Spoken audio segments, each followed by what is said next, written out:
Welcome back to another episode of the Casey Campbell Podcast. Casey Campbell with you, of course. Pleased to be joined by Greg Slim, the head football coach at Northview High School. How's it going? Good. Getting ready for week one here tomorrow night. So we're working hard. We're excited.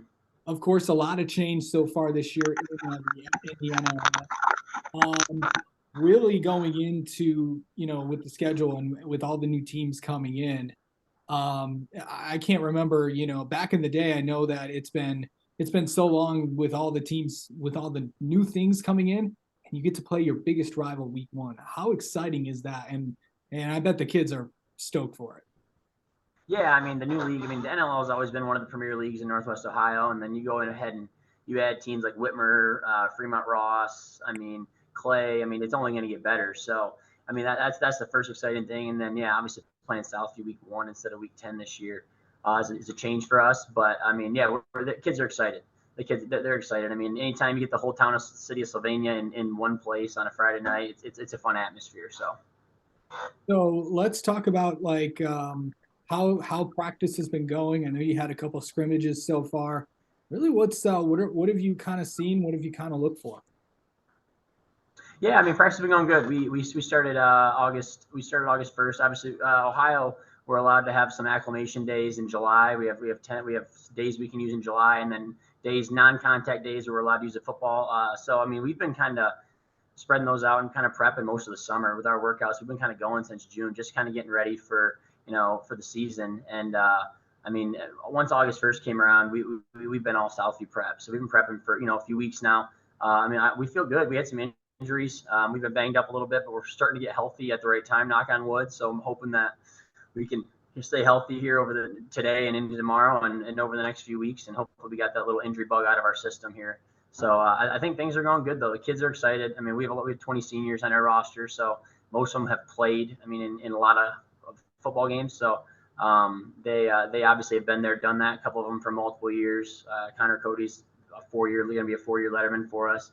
We got a couple 3-year guys. So they've been around. They've done it before. I think they're going to be ready to go tomorrow night. So. All right. Well, before we get to tomorrow's game, let's talk about some of the guys that are going to be returning and some of the guys to watch for your team this year. Let's start with the skill positions and go from there. Yeah. So, a skill position, is what I would say our strength is. Wide receivers, we bring back 4 guys who all started for us last year. 3 of them played a lot of snaps. One of them came off the bench and played a decent amount for us. 2 all-league kids last year. And one that probably should have been all league. It's tough to get 3 receivers on the all league team when you play in a league as tough as us. But Connor Cody, he plays the slot for us. He was 3rd team all league the last 2 years. He has offers from Wayne State, Ohio Dominican. He's our speed guy. He can move. He really can move well. You get the ball to him in space and just let him go. Jackson Clausius is our bigger 6'3" guy on the outside. A basketball player, but he's a point guard, so it tells you what kind of athleticism he has. He was 2nd team all league last year, and he's got a lot of Division III looks. Some Division IIs are looking, and we're hoping he can pick up a couple offers here soon. But those 2 guys kind of led our team last year receiving, and then Andrew Fineski has got a few Division III offers as well. He'll play our other slot guy, and then Braden Shade on the outside, and they just have a lot of experience, a lot of leadership. 2 of them are captains. Fineski and Shade are both captains for our team this year. I think those 2 are kind of the 2 more underlooked guys, but I think they're going to surprise some people this year. So those 4 guys, I'm really looking forward to seeing play tomorrow night. And then the quarterback position, we've had a quarterback battle for the last few weeks. So we'll kind of see how that ends up today and go from there. But Jacob Weimer was our starter for all games. 9 out of 10 games last year. He was hurt 1. He was 3rd team all league. But we had a transfer come in last year. He just had to sit last year because by the time he got in here, it wasn't time. Boston Vargas. So those 2 have been kind of battling it out at quarterback. So we're excited there. And then running back, we got a couple guys that are battling for that position as well. But we got a couple speed guys there that I think we're kind of pretty excited about. So. Yeah. Okay. So let's go to offensive and defensive line. Yeah, we're offensive and defensive line. We got offensive line, we got a few guys coming back up front. A few guys that were injured last year that are back. Josh Marquis started, I think, half the season for us last year after he got back from injury, and Braxton DeVault started a decent amount for us last year as well. So those two guys are back, along with Brady Nicholson, who's a junior and started a handful of games last year as a sophomore for us. So those three guys are kind of anchor that line. And then we got a few younger guys, a few sophomores that are filling in at guard for us this year. We graduated our guards last year, both of them. Connor Adams and Henry Elmore, who will get their first sniff of varsity football. Well, not Connor. I apologize. Connor actually started for us as a freshman on the defensive line last year. So he's been there. He's been around. He hasn't played offensive line for us though until this year. So he'll start both ways again this year. He'll play back on the defensive line as well. So Josh will see some defensive line work. Up front, we're a little bit thinner. We don't have as many big bodies rocking around. So we got a lot of guys that are just good athletes in good shape and strong, have gotten a lot stronger in the offseason, and are going to split going both ways. So they'll give each other breaks on both sides of the ball. So, all right, let's go to linebackers and secondary. Yeah, linebackers. I mean, we got a couple young guys that are filling in, but the heart and soul of our linebacker core is Landon Martinez. He's one of our senior captains. He started last year for us. I mean, our defense kind of goes as he goes. So. I mean, he's all over the place. He's a high energy kid. He just loves football. I mean, he's a football guy, which you like to have at linebacker. So having him there, and then Fineski will play on defense as well, one of our outside linebackers. And then Tegan France, going to be a junior this year, is filling in at our other outside linebacker position. And then in the secondary, we bring back a lot again. Obviously, all those skill kids on the offensive side. I mean, we're going to use some of them on defense too because they're just such good athletes. Connor Cody, Boston Vargas, and then on the other side, Carter Vrooman made the move from safety to corner this year for us.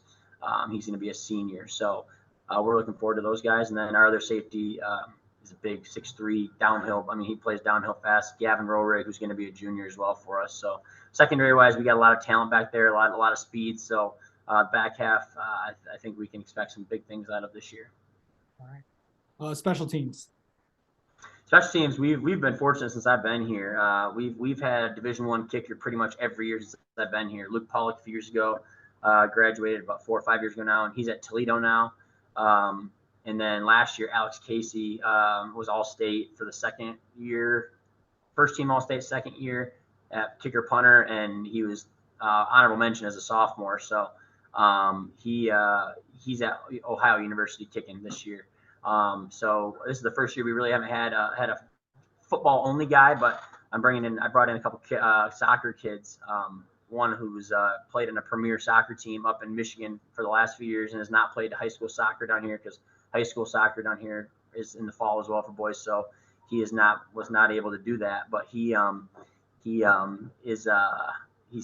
out to kick for us as a senior. So his name's Keegan McLean. He's got a big leg, really strong leg, and he's kicking the ball well. He's made the transition well. He worked with Alex quite a bit. In the offseason. They're good friends. So he's our kicker. And then I got a freshman kid who I think is going to be really, really good. He, as an 8th grader last year, he was kicking off the ground, no tee, and he was making 30-yarders as an 8th grader. I think he's got potential to be a very, very a Division I kicker for sure. Tyler Green. He's kind of learning as he goes right now, and he's got a good leg, and I think he's going to be a really, really good kicker here in the future for us. So, all right. Okay, so now we've talked about the kids. Let's talk about the schedule. As we mentioned, the biggest tomorrow, of course, you are at Southview to kick off the 2023 season, and then of course your first home game of the year will be against Clay on August 25th. September 1st at home against Napoleon, September 8th at Lima, September 15th playing against Bowling Green, September 22nd at Perrysburg, September 29th against Springfield at home, October 6th against Whitmer at home, and then October 13th at Anthony Wayne, and October 20th at Findlay to finish out the regular season. So a pretty good schedule, of course. Some teams, of course, added in from the now defunct track conference. But overall, the schedule looks pretty good for you guys. Yeah, I mean, I've preached to our kids the entire off season. Like, you look at our schedule, there's no game that is like, okay, we can show up and probably play pretty poor and still win. We got no gimmies there. I mean, we got to show up every week. Otherwise, if you don't show up, all of a sudden you're looking at maybe 1, 2, maybe no wins because that team every week's a battle. I mean, so we got to show up every week. I mean, we played most of the teams last year. I mean, Bowling Green, Napoleon, all those guys are crossover games for us now, but they've been league games for us for the past, I don't know how many years, since I've been here at least. So, I mean, we're used to playing all those schools. Then you add in Lima Senior, who's got a new coach, and they run a new offense and stuff this year. And then obviously you add in Whitmer, who's a powerhouse always, and then Finley, who's always very good. And they got a Elite 11 quarterback down there. So, I mean, there's no weeks off. I mean, you keep Perrysburg and Anthony Wayne, who are obviously two of the premier programs in Northwest Ohio. So we have a very, very difficult schedule, and our kids know that. They know that week in and week out, we got to show up ready to go. Otherwise, it's not going to go well for us if we just show up and don't have energy and don't play our game. So they know they got to show up every week. So we're hoping that that's what we can do. All right. Greg, thank you so much for coming on and talking with us, and best of luck to you guys tomorrow night. Thank you so much. I appreciate it.